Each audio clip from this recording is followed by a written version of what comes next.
Hi, these are the 7 key compliance elements. So the first one is standards and procedures.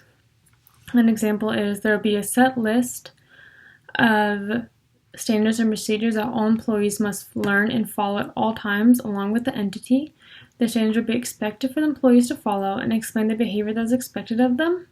This will also ensure that all laws and regulations are being followed within the entity. Number 2 is oversight. An example is a compliance officer and a compliance committee must be selected for organization, and they must ensure that all procedures comply with the law and make sure the entity or organization is complying with the internal standards as well. They're responsible for making sure everything is in line and being done correctly.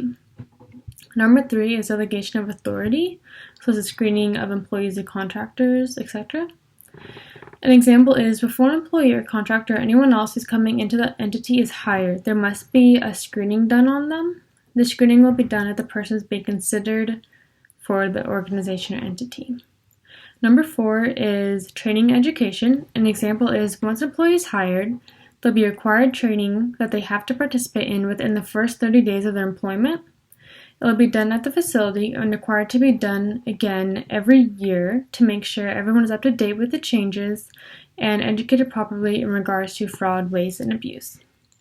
Number 5 is auditing and monitoring. An example is there will be an audit done frequently within the entity to make sure there are no irregularities, and monitoring done every single day of the documents and statements within the entity.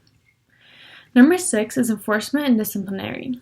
An example of this is if someone is not following the laws and regulations and or the internal standards of the entity, there will be a disciplinary action that will take place. The disciplinary action will be enforced, and what that action is will be decided upon what activities were found not appropriate. So it just depends on what was done. Number 7 is corrective action procedures, which is the response and prevention. An example of this is there'll be an effective process set in place for investigations and an effective process for preventing anything from happening again that has to be followed. There will be a set way to respond to certain situations. Thank you.